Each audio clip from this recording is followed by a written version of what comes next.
It's Christmas time.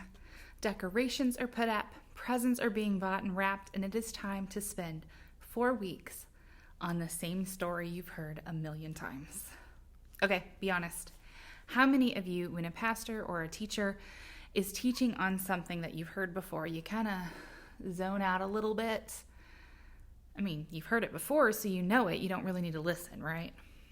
Okay, I bet a lot of you are like this with the Christmas story, the story of Jesus' birth. You've heard it a lot. You know it. You're not learning anything new. Well, let's just check and make sure that you really know the Christmas story. Simple little 10-question quiz, making sure we're all on the same page, okay? It's going to be A, B, so I've even made it super easy for you. Question 1. Jesus came from the line of A, David, or B, Bob. A. Mary was pledged to be married to A, Joseph, or B, Bob. A. I hope you're getting these right. I told you they're easy. Who came to Mary and told her that she would be the mother of Jesus? Was it A, the angel Michael, or B, the angel Gabriel? B. Joseph was A, okay with Mary's pregnancy, or B, planned to divorce her quietly? B. Mary and Joseph traveled to A, Nazareth, or B, Bethlehem? B. While there, they stayed in a 5-star hotel, or B, a barn/inn? B again. Angels announced the shepherd's birth to A, some shepherds in a field, or B, the religious leaders? A, shepherds. And the shepherds, seeing the angels, were A, terrified at first, or B, they were cool with it? Little terrified at first, A. Joseph was warned in a dream to A, go back home, or B, move to Egypt? B. All right, last one. The wise men visited the Christ child by A, following Herod's directions, or B, the star? B. All right, how'd you do? Tally up your points. Did you get a 10 out of 10? I'm guessing most of you all got a pretty close to perfect score. It's a familiar story. You know it. So you sit here at the beginning of December, going through the motions of another Christmas.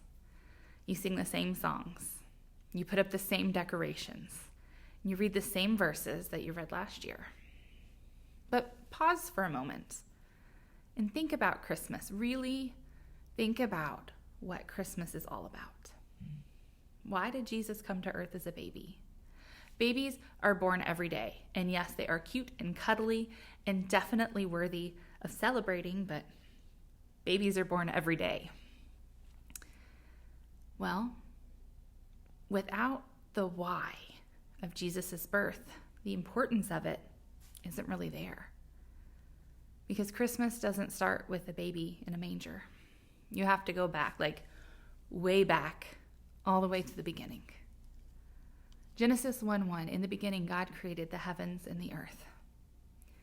God created this perfect paradise for his special creations, us, to live in. There was no sickness, no sadness, no death. There was no sin. Adam and Eve got to walk with God until one day they disobeyed and they ate the forbidden fruit. And in that instant, man's relationship with God was broken. Sin entered the world and we were forever separated from God. And there was nothing that humans could do. There's nothing we can do to right this wrong, to restore our relationship with God. But God, in his omniscience, he wasn't surprised. He had a plan. And right there in Genesis chapter 3, verse 15, he tells the very first promise of how he's going to fix the sin problem. He's going to send someone who will defeat sin. He's going to send Jesus. So years began to go by, and God would speak through his prophets, and he would tell them about the promised Messiah, the Savior. Over the course of thousands of years, hundreds of prophecies, of promises would be made about the coming Savior. He would be from the line of David. He would be born in Bethlehem of a virgin. He would be called Emmanuel. He would be the Son of God. And God would give these promises, but he didn't just stop telling about the circumstances of Jesus' birth. No, he went on to talk about Jesus' purpose, that he would live a sinless life and sacrifice himself on the cross, taking our deserved punishment for sin and exchanging it for his righteousness. So the people waited for this Savior. For thousands of years they waited. During 400 years of silence from God, they waited. Until one night, in a town in Bethlehem, the Savior was born. Thousands of years of waiting, and the only people who even knew about it were some shepherds in a field. But he was finally there. The Savior had been born. The Word became flesh and made his dwelling among us. Think about that. The Word, Jesus, the Son of God, chose to become human. He knew what awaited him. The suffering, the rejection, his death. He knew all of that. He knew, and yet he came. He came to earth so that we could be forgiven. Christmas is a lot more than a celebration of a baby.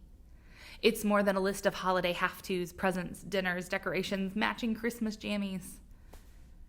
Christmas is about the love of God poured out on us.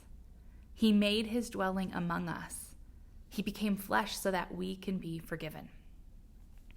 In my classroom this year, we have this beautiful winter wonderland you can see behind me.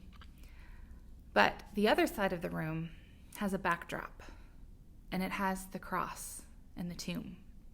And on Sunday, when the kids saw it, they were a little confused. They're like, Miss Amber, it's not Easter, it's Christmas. Because why would I put the cross and the tomb, which we associate with Easter, in my Christmas decorations? Well, because without the cross, there's no reason for the cradle. You can't have one without the other. Jesus didn't come to earth as a baby because he was bored or curious. He came for a purpose, to offer the gift of salvation to all who would believe. At Christmas, when we think of the story, we think of a pregnant Mary gave birth in a stable, and the shepherds visited, and the angels sang. We know the story, we know the characters. But we don't need to just know the story, the facts, the details. We need to know the Savior. Don't go through the motions of Christmas just halfway hearing about Jesus' birth. Let's focus our hearts on the why of Christmas, on what Jesus did, and on how great his love is for us. Why did Jesus humble himself and make his dwelling among us? Why was his death the only way to have sins forgiven? Why does God, the all-powerful creator of the universe, love us so much? That's what Christmas is about. God's gift of love and grace to us sinful humans. It is the greatest gift that has ever been given, and it is one that we do not deserve. But still, Jesus came. He came for you because he loves you and wants to be in relationship with you. He wants to walk with you daily, more than just knowing facts about him and his story. He wants you to know him and to spend time with him. So as we prepare for Christmas, remember that it's not just a story about a baby. It's a celebration of Jesus' love for you. God became flesh and made his dwelling among us to save us.